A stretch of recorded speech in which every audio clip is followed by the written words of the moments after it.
Sesuai dengan judulnya, di sini saya akan membahas tentang suhu dan kalor.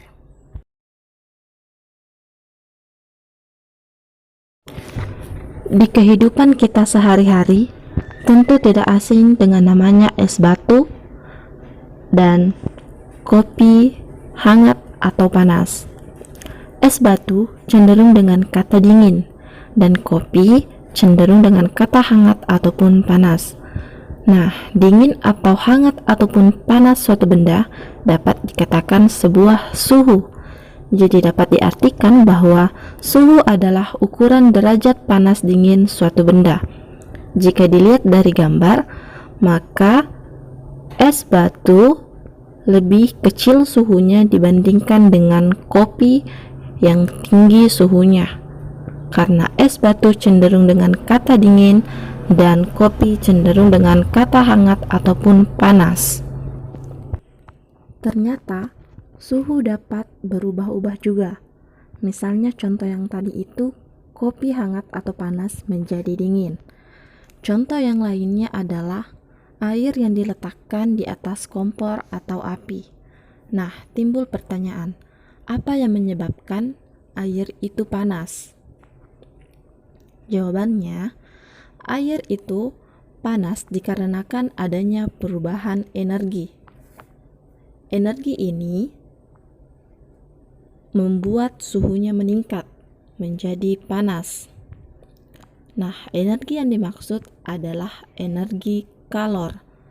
Karena sejatinya energi kalor sama dengan energi panas.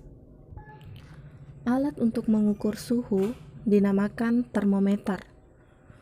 Nah, ternyata termometer ini juga ada berbagai.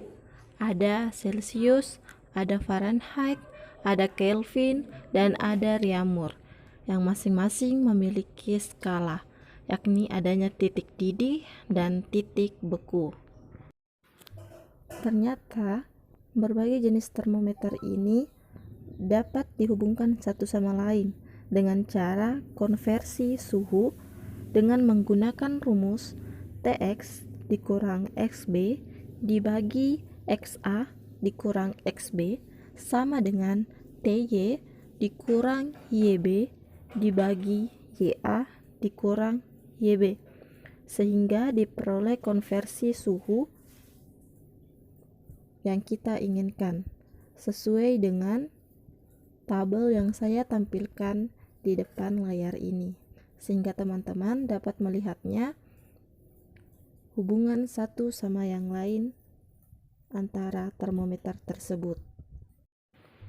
Nah, kalor ini merupakan salah satu bentuk energi, yakni energi panas. Mengapa? Karena benda yang dikenai suatu zat akan meningkatkan energi panas, sehingga efek kalor itu sendiri itu dapat mengubah suhu zat dan dapat mengubah wujud zat. Mengubah suhu zat misalnya pada kasus air panas yang menjadi dingin, di mana suhu yang menurun, kalornya itu dilepaskan, dalam artian dia melepaskan kalor, dan apabila suhunya meningkat, maka dia menerima atau menyerap kalor. Sehingga rumus yang dapat digunakan adalah Q sama dengan M dikali C dikali delta T, dengan M adalah massa benda, C adalah kalor jenis, dan delta T adalah perubahan suhu, di mana perubahan suhu ini adalah suhu tinggi dikurang dengan suhu rendah, atau T tinggi dikurang dengan T rendah. Nah, dari rumus tadi menimbulkan pertanyaan, apa sih itu kalor jenis? Kalor jenis itu satuannya joule per kilogram derajat Celcius. Nah, kalor jenis itu tergantung pada bendanya. Misalkan, benda A memiliki kalor jenis 10 joule per kilogram derajat Celcius dan benda B memiliki kalor 20 Joule per kilogram derajat Celcius.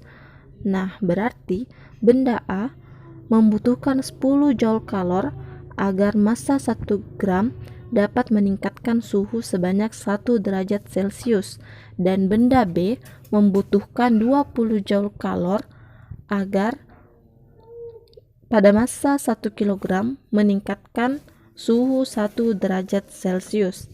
Berarti benda A lebih besar daripada benda A untuk energi yang dibutuhkannya dalam proses kalor jenis ini, sehingga perubahan suhunya dapat dikatakan tidak terlalu cepat daripada benda A.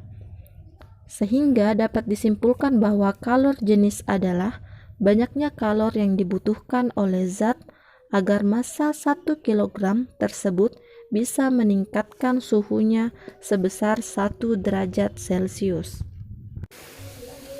Perpindahan kalor terdiri dari 3 bagian, yakni melalui cara konduksi, konveksi, dan radiasi.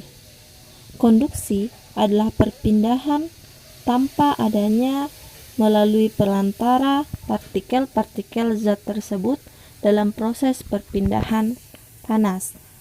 Misalnya saat memanaskan besi, di mana ketika kita memanaskan besi tersebut akan langsung panas tanpa melalui partikel-partikel zat, sehingga ujung besi awal dengan ujung besi yang akhir itu sama-sama mengalami panas yang merata. Yang kedua, perpindahan secara konveksi, di mana perpindahan kalor ini disertai zat itu sendiri.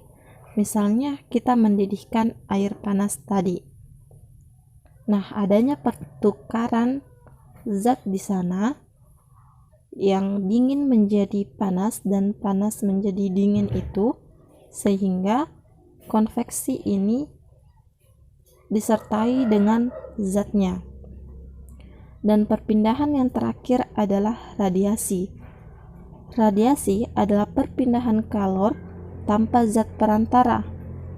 Misalnya ketika kita menggunakan api unggun, api dengan tangan itu tidak ada perantara, sehingga kita langsung merasakan panasnya.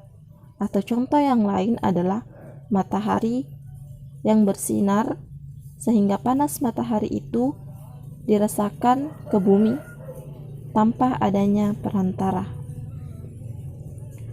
Baik, demikian yang sempat saya sampaikan mengenai suhu dan kalor. Semoga bermanfaat dan terima kasih. Assalamualaikum warahmatullahi wabarakatuh.